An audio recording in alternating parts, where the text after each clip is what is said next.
Everyone, आज हम करेंगे कक्षा नवमी का गद्य खंड में है हमारा पाठ 4 है हमारा सांवले सपनों की याद। सांवले सपनों की याद की जो लेखक है वो है जाबिर हुसैन। इसमें पक्षियों के बारे में बताया गया है, पक्षियों के बारे में बात की है, वर्ड वॉचर। ठीक है, सो आप पढ़ेंगे किताब में वर्ड वॉचर जो होते हैं। वर्ड वॉचर क्या होते हैं? वर्ड वॉचर होते हैं जो पक्षियों का पीछा करते हैं। ठीक है, पक्षियों का पीछा करते हैं। तो सलीम अली की ये जो तुरंत मृत्यु के बाद ये जो संस्मरण विधा है वो लिखी गई है। क्लियर? सो सांवले सपनों की याद में हमारा पाठ का सार है। सांवले सपनों की याद पाठ में एक व्यक्ति का चित्र खींचा गया है। मीन्स कि एक व्यक्ति के बारे में यहाँ पे बताया गया है हमें, व्यक्ति चित्रण। ठीक है, व्यक्ति चित्रण मीन्स कि व्यक्ति का चित्रण किया गया है, अतः यह एक व्यक्ति चित्र है। मीन्स कि व्यक्ति का चित्रण किया गया है, इसमें उसके बारे में बताया गया है, किसी व्यक्ति के बारे में।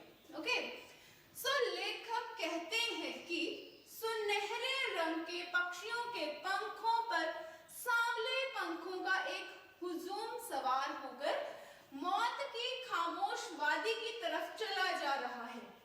अब इस लाइन का मतलब क्या हुआ? इस लाइन का मतलब है कि लेखक यहाँ पे कह रहे हैं कि सुनहरे रंग के पक्षियों के पंखों पर, मीन्स कि जो जाबिर हुसैन है वो क्या करते थे? जाबिर हुसैन जो थे वो पक्षियों को देखते थे, है ना, पक्षियों का पीछा करते थे, वर्ड वॉचर थे। वो पक्षियों के बारे में उनकी छोटी बातों के बारे में जानकारी प्राप्त करते थे। छोटे सूक्ष्म से सूक्ष्म, उनका सूक्ष्म मीन्स कि बिल्कुल छोटे से छोटा जानकारी हासिल करते थे, वो अपने पास रखते थे उनको। ठीक है, सो पक्षियों के पंखों पर सवार, तो वो पक्षियों को की जानकारी इकट्ठा करते थे। ठीक है,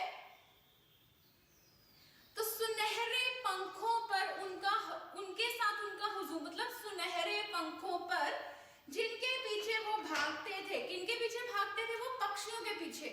तो क्या हुआ यहाँ पे? सुनहरे पंखों, पक्षियों के सुनहरे पंखों पर मीन्स कि उनके साथ कौन है? सबसे आगे कौन है? सपनों का एक हुजूम सवार होकर मौत की खामोश वादी की ओर चला जा रहा है। उस झुंड में सबसे आगे सलीम अली चल रहे हैं। उस झुंड में सबसे आगे कौन चल रहे हैं? सलीम अली। और किसका हुजूम है, किसकी भीड़ है? ये सुनहरे पंखों की। सुनहरे पंख किसके हैं यहाँ पे? जो कि वर्ड वॉचर थे। वर्ड वॉचर कौन थे? जाबिर हुसैन। क्लियर? सो वे सैलानियों की तरह एक अंतहीन यात्रा की ओर चल पड़े हैं। वो एक सैलानी है, सैलानियों की तरह वो कहाँ चल रहे हैं? अपने अंतहीन यात्रा, जिसका कोई अंत नहीं है, उस यात्रा की तरफ वो चल पड़े हैं। इस बार का सफर उनका आखिरी सफर है। हर बार वो जाते थे, ठीक है, हर बार वो क्या करते थे? पक्षियों की जानकारी एकत्रित करते थे, उनके बारे में लिखते थे। इस बार जो उनका ये सफर है वो सफर बिल्कुल क्या है? आखिरी है। इसके बाद उनका कोई सफर नहीं होगा। इस बार उन्हें कोई भी वापस नहीं बुला सकता। अब यहाँ पे लेखक बोल रहे हैं कि इस बार उनको कोई भी वापस नहीं बुला सकता है, क्योंकि वे अब एक पक्षी की तरह मौत की गोद में जा बसे हैं। सलीम अली इस बात से दुखी और नाराज थे।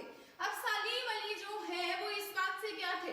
दुखी थे, वो नाराज थे कि लोग पक्षियों को आदमी की तरह देखते हैं। लोग पहाड़ों, झरनों तथा जंगलों को भी आदमी की नजर से देखते हैं। यह गलत है, क्योंकि कोई भी आदमी पक्षियों की मधुर आवाज सुनकर रोमांचित नहीं हो सकता। अब यहाँ पे जो सलीम अली है ना, तो वो परेशान है, वो दुखी है, वो नाराज है इस बात से कि लोग जो है वो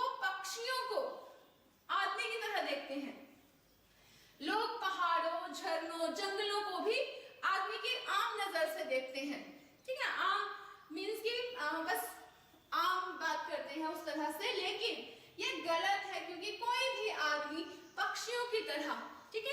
पर यहाँ पे क्या बोल रहे हैं कि कोई भी आदमी जो है वो पक्षियों की तरह नहीं सोच सकते, पक्षियों की तरह नहीं उनकी आवाज से किसी दूसरे को रोमांचित नहीं कर सकते। सो लेखक कहते हैं कि वृंदावन में भगवान कृष्ण ने पता नहीं कब रासलीला की थी।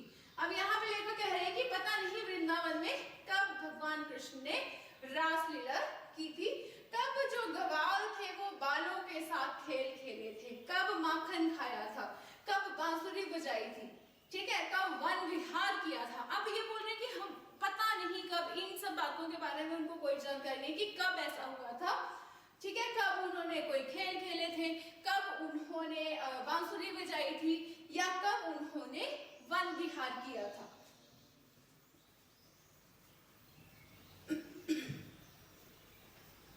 किंतु आज हम यमुना के काले पानी को देखते हैं तो ऐसा लगता है कि अभी अभी भगवान कृष्ण बांसुरी बजाते हुए आ जाएंगे। अब यहाँ पे बात की जा रही है कि अगर आज के समय में हम देखें कि कब यमुना के जो काले पानी को जब देखते हैं तो आज के समय में हमें लगता है कि न जाने कब श्री कृष्ण जो है वो बांसुरी बजाते हुए आ जाएंगे और वातावरण में संगीत का जादू सा छा जाएगा और एकदम से क्या होगा, जो वातावरण है वो संगीतमय हो जाएगा। क्लियर? सो वृंदावन से कृष्ण की बांसुरी का जादू भी खत्म नहीं होता है। जिस तरह से बोल रहे कि वृंदावन में कृष्ण की बांसुरी का जादू चलता रहता है, उसी तरह से जो हमारी प्रकृति है, जो पर्यावरण है, उस तरह से उसमें बढ़ोतरी होती रहनी चाहिए, वो हमेशा जीवित रहना चाहिए। ओके, सो सलीम अली ने बहुत भ्रमण किया, मीन्स कि वो बहुत घूमते फिरते थे, ठीक है, बहुत भ्रमण करते थे। ओके, सो उनकी उम्र 100 वर्ष की हो रही थी, अतः उनका शरीर दुर्बल कमजोर हो रहा था। मुख्यतः वे यात्रा करते करते थक चुके थे, किंतु इस उम्र में भी उनके अंदर पक्षियों को खोजने का, मीन्स कि जो उनके अंदर एक जुनून था, पक्षियों की जानकारी, छोटी से छोटी जानकारी को वो हासिल करना चाहते थे, है ना। तो अभी भी उनके पास क्या था, वो जुनून था, वो अभी भी उनके पास वैसे का वैसा ज्यों का त्यों था, ठीक है। सो वो उनको घूमने की बहुत आदत थी, उनकी उम्र जो थी वो बहुत ज्यादा हो चुकी थी, उनका जो शरीर था वो कमजोर हो गया था, लेकिन फिर भी वो लगातार क्या करते रहते थे, वो लगातार यात्राएं करते रहते थे, वो पक्षियों की छोटी से छोटी जानकारी को प्राप्त करते थे। किंतु इस उम्र में भी उनके अंदर जो पक्षियों को खोजने का जुनून था वो लगातार बढ़ता ही जा रहा था। दूरबीन जो थी वो दूरबीन को हमेशा अपने गले में लटकाए रखते थे और उनकी आंखों पर या गर्दन में उसकी जो एक डोरी रहती है वो उनके गले में पड़ी रहती थी। उनकी नजर दूर दूर तक फैले आकाश में पक्षियों को ढूंढती रहती थी। हर वक्त वो क्या करते रहते थे, वो उनकी जो नजर थी वो पक्षियों को ढूंढती रहती थी, ठीक है। सो जितनी उनकी उम्र थी उसके हिसाब से तो, है ना, तो आज वो क्या करते थे, ठीक है, उनके गले में दूरबीन की जो या तो उनकी आंखों पे रहती थी दूरबीन या फिर उनकी दूरबीन की जो डोरी थी वो उनके गले में पड़ी रहती थी। उन्हें प्रकृति में एक हंसता खेलता सुंदर सलोना संसार दिखाई देता था।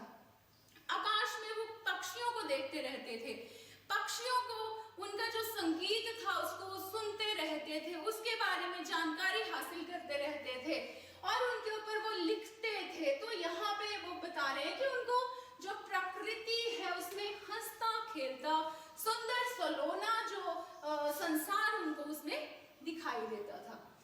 इस सुंदर हंसमयी दुनिया को उन्होंने बड़े परिश्रम से बनाया था। ये जो उनकी दुनिया थी ना, तो इसको इन्होंने बहुत परिश्रम से बनाया था, बहुत मेहनत की थी इन्होंने इसको बनाने में। इसके बनाने में उनकी पत्नी तहमीना का भी बहुत योगदान था। उनकी पत्नी थी तहमीना, तो उनका बहुत योगदान था इसको बनाने में। सलीम अली केरल की साइलेंट वैली को रेगिस्तान के झोंकों से बचाना चाहते थे। सलीम अली क्या करना चाहते थे? सलीम अली साइलेंट वैली, ठीक है, साइलेंट वैली को वहां रेगिस्तान, रेगिस्तान तो आपको पता है क्या होता है, रेगिस्तान जहां पे कोई पेड़ पौधे कुछ नहीं रहता है ना, तो वैसे उन झोंकों से, रेगिस्तान के जो झोंके थे, जो वो हवा थी, उससे उनको बचाना चाहते थे। इसलिए वे एक बार पूर्व प्रधानमंत्री चौधरी चरण सिंह से भी मिले थे। अब इससे संबंधित उन्होंने किसके साथ उन्होंने एक मीटिंग की थी, तो उन्होंने पूर्व प्रधानमंत्री चौधरी चरण सिंह से भी वो मिले थे। अब चौधरी चरण सिंह गांव में जन्मे हुए थे और गांव की मिट्टी से जुड़े हुए थे। वो भी गांव में जन्मे थे, गांव की मिट्टी से जान पहचान थी भाई, उनसे जुड़े हुए थे। तो वे सलीम अली की जो भी बात थी, जो पर्यावरण संबंधी थे ना, पर्यावरण को वो संभाल कर रखना चाहते थे, उसको सुरक्षित रखना चाहते थे सलीम अली। तो जो चौधरी चरण सिंह और सलीम अली की जो वार्तालाप हुई थी, जो भी बातचीत हुई थी, उसमें पर्यावरण संबंधी जो उन्होंने पर्यावरण सुरक्षा संबंधी जो उनकी बातचीत हुई थी, उसको सुनकर वो भी भावुक हो उठे। जब उन्होंने ये सब कुछ सुना तो वो भावुक हो उठे। आज ये दोनों व्यक्ति नहीं है, मतलब दोनों कौन, सलीम अली और चरण सिंह जी, चौधरी चरण सिंह जी, दोनों आज नहीं है, मींस की इस दुनिया में नहीं है। आप देखते हैं कि हिमालय के घने जंगलों या बर्फ से ढकी चोटियां और लेह लद्दाख की जो बर्फीली जमीनों पर रहने वाले पक्षियों की चिंता कौन करता है। अब वो दोनों नहीं है। अब यहाँ पे बात की जा रही है कि देखते हैं इन दोनों ये जो बर्फ से ढकी हुई चोटियां हैं या लेह लद्दाख की जो बर्फीली पहाड़ियां हैं, जमीन है, या हिमालय के जो घने जंगल हैं, तो इनकी संभाल कौन करता है, इनको संभाल कर कौन रखता है। लेखक सलीम अली ने अपनी आत्मकथा का नाम रखा था फाइल ऑफ अ स्पैरो। ठीक है, फाइल ऑफ अ स्पैरो उन्होंने अपनी जो आत्मकथा थी उसका नाम रखा था। लेखक को याद है कि D.H. लॉरेंस की मृत्यु के बाद, D.S. लॉरेंस जो थे, उनकी मृत्यु के बाद जब लोगों ने उनकी पत्नी फ्रीडा लॉरेंस से अपने पति के बारे में लिखने का अनुरोध किया, तो वे बोली, मेरे लिए लॉरेंस के बारे में लिखना असंभव सा है। अब क्या किया लोगों ने, उनसे बात की, लोगों ने उनसे पूछा कि अगर आप अपने पति D.H. लॉरेंस के बारे में बताना चाहती हैं तो आप बताइए। उनसे पूछ रहे थे कि आप बताइए। उन्होंने कहा कि मैं उनके बारे में नहीं, उनके लिए असंभव सा लग रहा था, वो नहीं बता पाएंगी।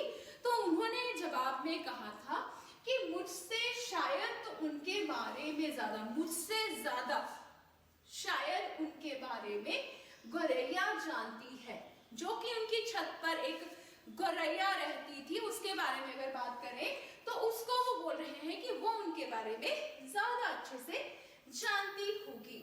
बचपन में अन्य बच्चों के समान सलीम अली अपनी एयरगन से खेला करते थे। ठीक है, बचपन में जो सलीम अली थे वो क्या करते थे, वो अपनी एयरगन से खेला करते थे और खेलते समय उनकी एयरगन से एक चिड़िया घायल होकर गिर पड़ी। ठीक है, जो सलीम अली थे वो जब छोटे थे, बच्चे थे, उस समय वो क्या करते थे, वो एयरगन चलाते थे। ठीक है, सो उनकी एयरगन से ना क्या हुआ कि एक बार एक चिड़िया उनके छत पे बैठी थी और बाई चांस क्या हुआ कि उसको एक गोली लग गई, घायल हो गई वो उस बंदूक से। ठीक है, उस दिन सलीम अली के हृदय में पक्षियों के प्रति दया का भाव जाग उठा। उसी दिन जब उन्होंने उस चिड़िया को देखा, उस गौरैया को देखा ना, उसकी जो हालत थी, उसकी जो दयनीय दशा थी, जब उन्होंने उसे देखा तो देखते ही उनको उस समय क्या हुआ, उनके मन में पक्षियों के प्रति दया के भाव जागृत होने लग गए और वे पक्षियों की खोज और उनकी रक्षा के उपायों में लग गए। प्राकृतिक रहस्यों को जानने के लिए वो लगातार प्रयास करते रहते थे। ठीक है, प्रकृति के बारे में जानने का वो हमेशा कुछ ना कुछ वो प्रयास करते रहते थे। इसके लिए उन्होंने बड़े से बड़े तथा कठिन से कठिन कार्य किए। अब आपको बताऊं कि उसके लिए उन्होंने कठिन से कठिन कार्य किए